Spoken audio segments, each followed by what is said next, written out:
Considering Sacramento has the next Steph Curry,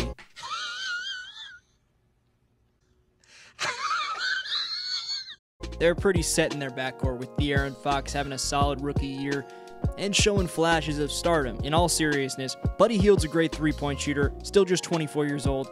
I think he's a good fit next to De'Aaron.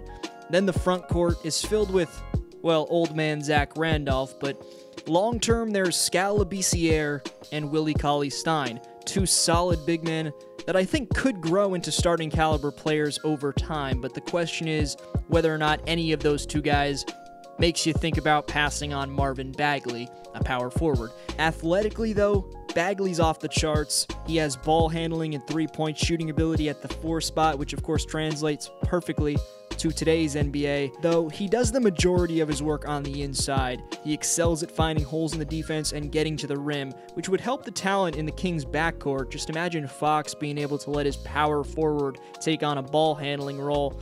That would be a massive pressure release for everyone else. Also, when Bagley puts on weight or just against small lineups for the time being, he can space the floor at the 5 position. Problem is, for how quick he is at getting to the rim and how good he is at shooting, laterally he struggles to keep up, and it's a similar question to Ayton.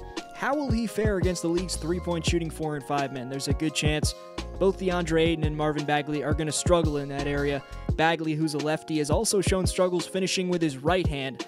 So you saw the title of this video, and maybe the first thing you thought when you saw Porter Jr. about to be discussed as a potential number 2 pick was, this man has played 2 minutes in his college season before he got hurt. We're judging him solely off of high school. How can we be sure his game is going to translate to the NBA? Maybe it's a risk, but the answer to that question is we've seen this happen all throughout NBA history before the one-and-done rule was put in place.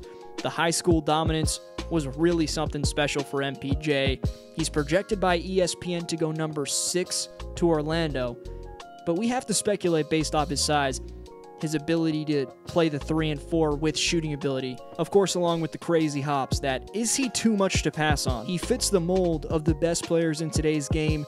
He's physically ready for the NBA.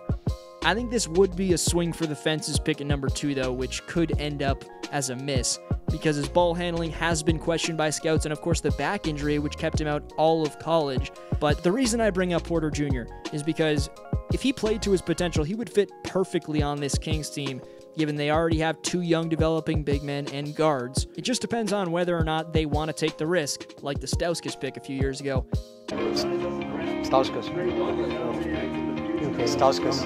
But with GM Vlade Divac now hopefully more of an influence on the selection than owner Vivek Ranadive, front office-wise they seem to be in good shape, as Vlade's done a solid job acquiring young talent since he took over.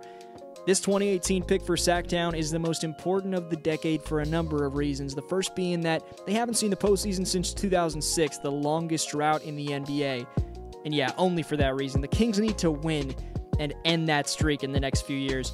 In my opinion, this selection should be narrowed down to Bagley and Porter Jr. Who else in this class fits their needs? I mean, Mo Bamba could create a logjam in their front court. They don't need a point guard.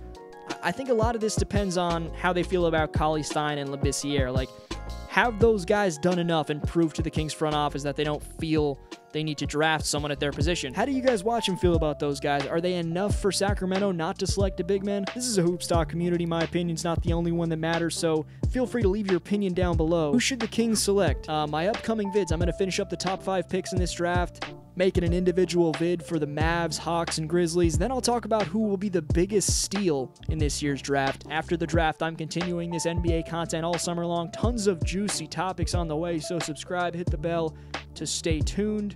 D-Flow signing off.